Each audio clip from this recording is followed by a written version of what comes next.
घरच्या घरी तयार करा, बाहेर भेटते तशी टेस्टी पावभाजी। मी रेखा, माझ्या यूट्यूब चॅनलमध्ये तुमच्या सगळ्यांचं स्वागत करते। चला तर आता रेसिपीला आपण सुरुवात करू। इथं बघा मी सगळ्या भाज्या घेतल्यात, गाजर घेतले, बटाटे घेतलेत, वाटाणे, बीट आणि फुलावर घेतली आहे। आता आपण सगळ्या भाज्या कुकरमध्ये टाकून घेऊ। बटाटे पण घेतलेत मी 3 असे चिरून, वाटाणे। हे भाज्या आपल्याला मस्त असं मऊसूत शिजवून घ्यायचे कुकरमध्ये। आणि अशा बारीक बारीक चिरले। हे बघा फुलावर बी आहे। आता याच्यात बघा टाकणारे हळद आणि मीठ टाकणारे, भाज्या मऊ शिजावं म्हणून। आता याच्यामध्ये टाकायचं आपल्याला थोडंसं पाणी, म्हणजे अर्धा गिलास असं। आणि या भाज्या मस्त मऊ शिजवून घ्यायच्यात आपल्याला। बघा भाजी पण अशी मऊ शिजवून घेतली बघा। आता याला चमच्याने मी असं कुस करून घेणार आहे। हे बघा सगळी भाजी अशी मस्त शिजली आहे। हे बघा भाज्या चांगल्या अशा मी चमचने असं कुस करून घेतल्यात। हे बघा मस्त शिजल्यात भाज्या। आता याला आपण फोडणी देऊया।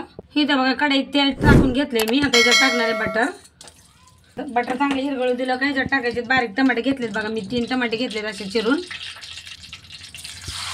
टमाटे पण चांगले आपल्याला बघा चांगले असे मऊसूद होऊ द्यायचे तेलामध्ये। हे बघा टमाटे आपल्याला चांगले असे मऊसूद होऊ द्यायचे। आणि आता ह्याच्यात टाकणार आहे बघा मी अद्रक लसूण पेस्ट। आणि इथं आता टाकणार आहे बघा थोडंसं मीठ। पहिले मी भाजी शिजवताना टाकले, आता थोडंसं टाकणार आहे चवीपुरतं। आता हे पण आपल्याला चांगलं मिक्स करून घ्यायचं आहे आणि अजून चांगलं शिजवून घ्यायचे टमाटे। हे बघा इथं टमाटे असे हलकेसे मऊ झालेत। आता इथं बघा 3-4 हिरव्या मिरच्या अशा बारीक चिरून घेतल्यात, या पण याच्यात टाकते आता। आणि इथं अशी बारीक शिमला मिरची घेतली बघा, ती पण अशी बारीक चिरून घेतली आहे। ती पण आपल्याला टमाटोसोबत चांगली शिजवून घ्यायचं आहे। शिमला मिरची काय लगेच शिजते। आता हिला पण आपण मिक्स करून घेऊ सगळं। बघा शिमला मिरची आणि टमाटे पण असे चांगले असे मऊ झाले। ते मॅशरने इथे मी असं अजून याला मॅश करून घेणार आहे असं। हे बघा मस्त मऊसूद झालेत। हे बघा चांगलं असं मस्त मऊ झालेत टमाटे आणि शिमला मिरची। इथं मी पावभाजी मसाला आणि काश्मीरी लाल मिरची घेतली बघा कलरसाठी। आता हे पण मिक्स करू आपण मसाले। चांगले असे परतून घ्यायचे तेलामध्ये। आणि आता याच्यात टाकणार ही भाजी मी आपल्या सगळ्या भाज्या शिजवून घेतल्या ह्या। आणि आता चांगलं आपल्याला मिक्स करून घ्यायचंय सगळ्या भाज्या टाकून।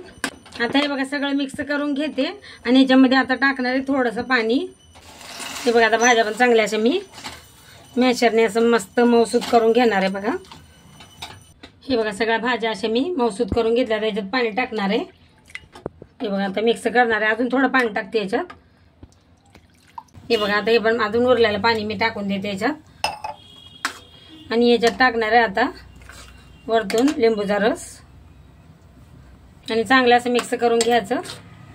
हे बघा किती मस्त पावभाजी बनली बघा, कलर पण मस्त आलाय। व्हिडिओला लाईक सबस्क्राईब जरूर करत जावा। आता याच्यात टाकणार आहे बघा बटर आणि बारीक चिरलेली कोथिंबीर। आता हे मिक्स करून घेऊ। आता झाली आपली मस्त पावभाजी तयार आहे बघा, आपली टेस्टी टेस्टी एकदम पावभाजी। इथं मी पावला पण असा मसाला लावून घेतलाय। व्हिडिओ आवडत असते तर लाईक सबस्क्राईब शेअर जरूर करा।